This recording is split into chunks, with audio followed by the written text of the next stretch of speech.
सुरेश के दो बेटे थे, भीरू और धीरू। वो अपनी आखिरी वक्त में अपने बिस्तर पर था और उसके दोनों बेटे उसके पास आंखों में आंसू लिए बैठे थे।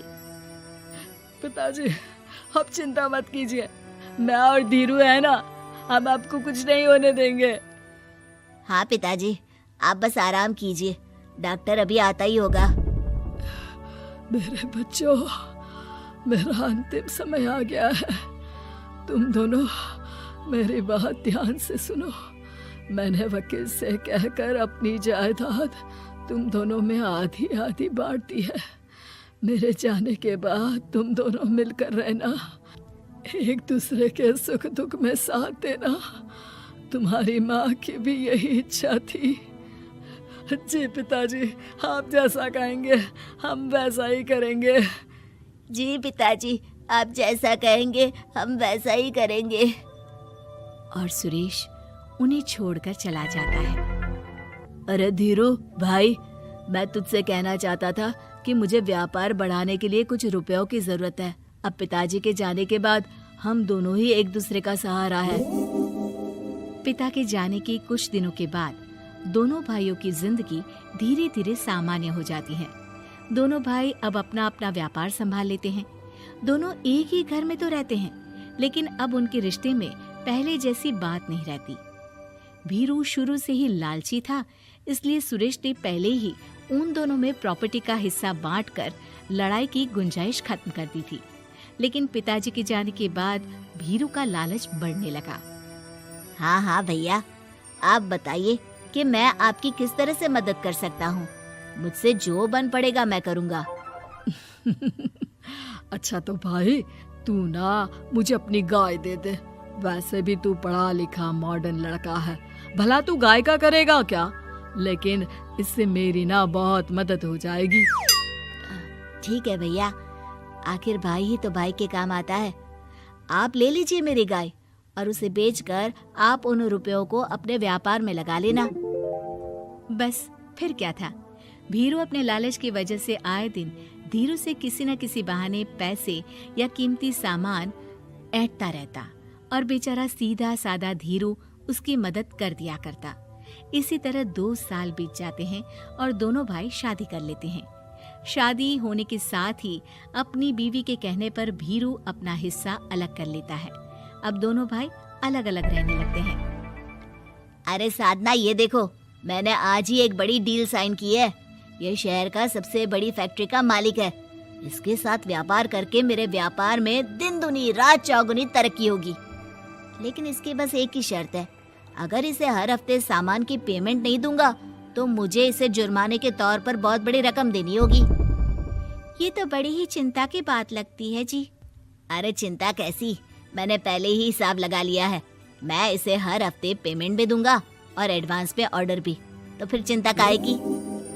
पास से गुजर रहा भीरू उन दोनों की सारी बातें सुन लेता है और फिर, अरे राधा, सुनती हो? उस धीरू ने आज एक बहुत बड़ी डील साइन की है। ये सुनकर ना मुझे बहुत बुरा लग रहा है। भीरू उसे सारी बात बताता है। तो ऐसे हाथ पे हाथ रख के गुस्सा करने से क्या होने वाला है? आप तो उस डील की कमजोर कड़ी जानते ही हैं, तो मारिए हथौड़ा। अगले दिन धीरू के घर में चोरी होती है और उसमें उसके वो रुपए भी चले जाते हैं जो धीरू डील के मुताबिक क्लाइंट को देने वाला था। फिर शर्त के हिसाब से धीरू को जुर्माने की रकम देने के लिए अपना घर गिरवी रखना पड़ता है और उसका व्यापार भी बंद हो जाता है। सुनिए जी, आप दिल छोटा मत कीजिए। आप कोई ऐसा बिजनेस कीजिए जिसे आप जल्दी से जमा सके और कम पैसों से भी शुरू कर सके। आप फल सब्जियों का व्यापार शुरू कीजिए। तुम ठीक कहती हो, मैं कल से ही मंडी जाकर सब जानकारी लेकर आता हूँ। उधर भीरू और राधा धीरू की बर्बादी की खुशियां मनाने में लग जाते हैं और इधर धीरू खूब मेहनत करके फिर से अपनी आर्थिक हालात पटरी पर ले आता है। लेकिन फिर एक दिन, अजी सुनती हो, तुम यहाँ पर उसके बर्बाद होने की गलतफहमी में खुश हुए जा रहे थे और तुम्हारे भाई का फल सब्जियों का व्यापार बड़ा अच्छा चल निकला है। मैं अभी बाजार में उसकी दुकान देख कर आ रही हूँ। अरे भीड़ लगी हुई थी वहां तो। तो फिर जल्दी से अपने खुराफाती दिमाग से कोई आइडिया निकालो इस मुसीबत का। आइडिया तो बहुत अच्छा है मेरे दिमाग में। अपने भाई से कह के इसके गोदाम में चूहे डलवा दूंगी, फिर देखना नजारा। राधा की चालाकी से धीरू का ये काम भी ठप हो जाता है। अब धीरू और उसकी पत्नी के लिए उधार पर जीने के अलावा कुछ नहीं बचा था। बेचारा ईमानदार धीरू अपने भाई भाभी की चालाकी की वजह से बहुत बुरे दिन काट रहा था। मैं तो बिल्कुल बर्बाद हो गया साधना। पिताजी का दिया हुआ अच्छा खासा बिजनेस संभाल रहा था, लेकिन मेरी किस्मत ने मुझे यहाँ लाकर खड़ा कर दिया। अब तो खाने के भी लाले पड़ रहे हैं। कोई नौकरी भी इतनी आसानी से नहीं मिल रही। मुझे माफ कर दो, मेरे साथ रहकर तुम्हें भी ये दिन देखने पड़ रहे हैं। देखिए जी, आप दिल छोटा मत कीजिए। भगवान कोई ना कोई रास्ता जरूर खोल देगा हमारे लिए। और मेरे दिमाग में तो एक अच्छा आइडिया आ भी गया। मैं बचपन से ही अपनी दादी, नानी और माँ को एक खास तरह का अचार बनाती देखती आई हूँ। वो अचार जितना टेस्टी होता है उतना ही उसे बनाना मुश्किल भी, लेकिन एक बार बन जाने पर वो जल्दी खराब भी नहीं होता जी। वो अचार सिर्फ हमारे ही गांव में बनता था, जिसे खरीदने के लिए दूर दूर से लोग आते थे। मैं सोचती हूँ वही अचार बनाने का काम हम शुरू करें तो। मैं बनाया करूंगी और आप उसे मार्केट में बेच आया करना।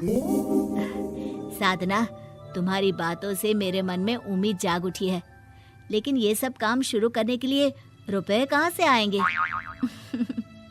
ए जी, मेरी ये कंगन किस दिन काम आएंगी? आप इन्हें गिरवी रखवा लो और जब पैसे आ जाए तो इन्हें छुड़वा लेना। साधना बाजार जाकर अचार बनाने का सामान लेकर आती है। फिर घर आकर सारे खिड़की दरवाजे बंद करके अचार बनाती है और धीरू उस अचार को पैक करने में साधना की मदद करता है और अगले दिन बाजार में बेच भी आता है। शुरू में सिर्फ 10 बोतल अचार ही बन पाता है, लेकिन उसे बेचकर हुए मुनाफे से अचार की बोतलें 10 से 50 और फिर 1000 और 10,000 हो जाती है। अब धीरू को अपने काम में मदद के लिए कुछ लोगों को भी काम पे रखना पड़ता है, लेकिन अचार अब भी साधना ही बनाती है और अपनी रेसिपी का सीक्रेट बनाए रखती है। अब देखते ही देखते धीरू साधना ब्रांड अचार आसपास के कई शहरों में मशहूर हो जाता है और धीरू के दिन एक बार फिर बदलते हैं।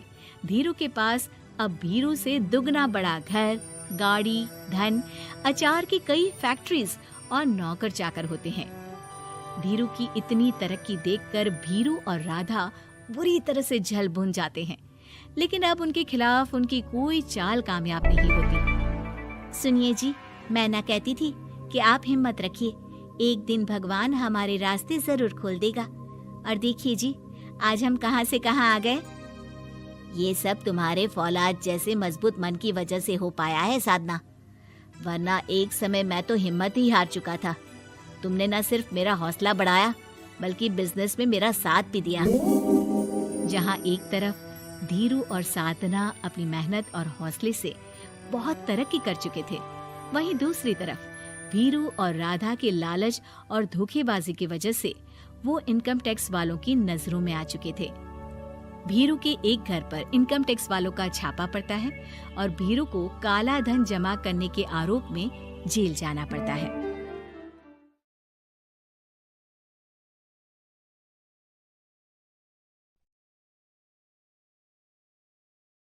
शुरू से ही इमोशनल और सबको दिल से मानने वाली पारुल की शादी विवेक से होती है। क्या है यार, शादी के वक्त तो तुम दुबली हो गई थी, लेकिन शादी के 2 साल में ही फिर फूलकर गुप्पा हो गई हो। पारुल के साथ अब विवेक का व्यवहार बदल गया। सास ससुर भी बिना बात के ताने देते। अरे 2 साल हो गए, बच्चा नहीं हुआ, निकल यहाँ से।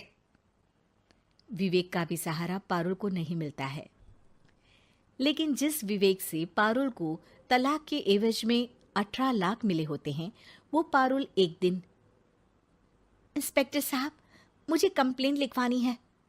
जी मैडम, क्या हुआ? चीटिंग, एक लड़के ने मेरे 6 लाख रुपए लूटे हैं। पुलिस वाला पारुल को ऊपर से नीचे तक देखता है। मामला क्या है, विस्तार से बताइए। पारुल फिर जो बताना शुरू करती है, उसके बाद इंसानियत से भरोसा उठना लाजमी है। मेरे पति ने मुझे कभी अपनाया ही नहीं। शादी के 3 साल में ही मेरा तलाक हो गया। मैं नहीं चाहती थी कि मैं उनसे एक भी पैसा लूं, लेकिन वकील और मेरे माता पिता ने उनसे 18 लाख की रकम ली। फिर क्या हुआ? क्या वो पैसे उसने वापस ले लिए? नहीं नहीं, उन्होंने तो उसके बाद मुझसे कभी कांटेक्ट भी नहीं किया। फिर? किसी डेटिंग साइट से मुझे आनंद नाम का एक लड़का मिला। उसके साथ मुझे लगा कि मैं दोबारा जिंदगी बना सकती हूँ।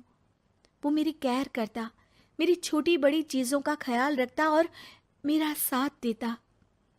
अच्छा, क्या उसने तुम्हें शादी करने का झांसा दिया था?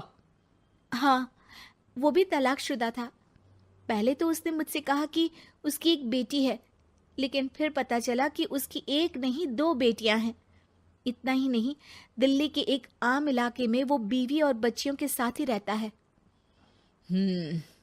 तो आपसे इमोशनली फ्रॉड कर उसने पैसे ऐंठे?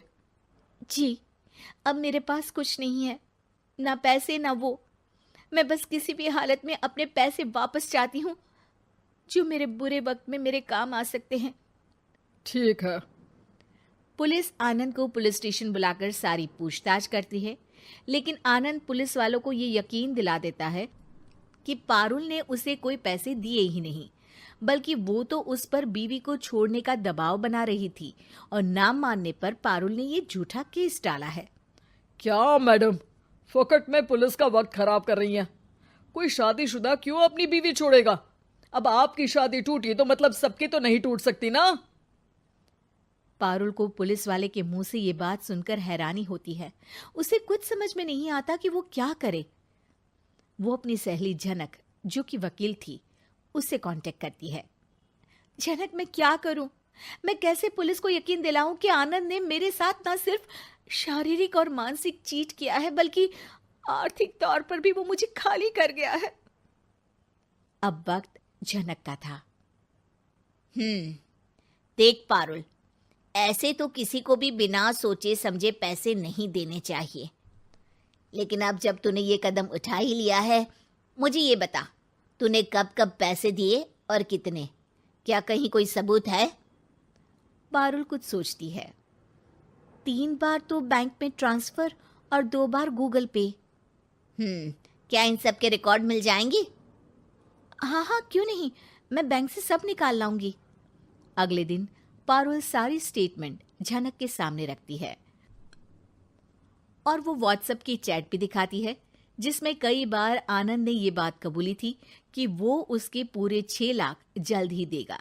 झनक अब पूरा केस लेकर पुलिस के पास जाती है और मामले को क्राइम एक्ट के तहत पूरे सबूत के साथ दर्ज करा आनंद की गिरफ्तारी की मांग करती है। पुलिस आनंद को लेने जैसे ही उसके घर जाता है, उसका सारा मामला बीवी और बच्चों के सामने खुल जाता है। पुलिस स्टेशन में पारुल को देखकर आनंद भड़क जाता है। ओह, तो बहुत होशियार बन रही हो तुम। ये झनक है ना तुम्हारी बचपन की सहेली? बताऊं सबको तुम्हारे बारे में? सब है मेरे पास, वो फोटो, वो वीडियो, तेरे भाई का नंबर भी है। 6 लाख क्या, अब 1 रुपया भी निकाल कर दिखा दे। वो पुलिस स्टेशन में जोर जोर से चिल्ला रहा था कि तभी पुलिस के एक सीनियर ऑफिसर को गुस्सा आ जाता है। क्यों चिल्ला रहा है? अब तो सारे सबूत है तेरे खिलाफ। ऊपर से यहां चिल्ला चिल्ला कर तूने खुद को तो गड्ढे में धकेल दिया है। जल्दी बता, लड़की के पैसे लौट आता है या फिर? आनंद डर जाता है। तभी उसकी बीवी और बच्चे पुलिस स्टेशन में आकर पारुल के पैसों का बैग देते हैं। मेरे पति को माफ कर दीजिए, प्लीज उन्हें पुलिस से बचा लीजिए। मेरे छोटे बच्चे हैं, ये कैसे रहेंगे? होता भी यही है। पारुल केस वापस ले लेती है, लेकिन उस सबक के साथ कि इमोशनल होकर किसी को भी अपना पैसा नहीं देना चाहिए। झूठ बोलकर रिश्ते कभी ना बनते हैं और ना ही निभते हैं।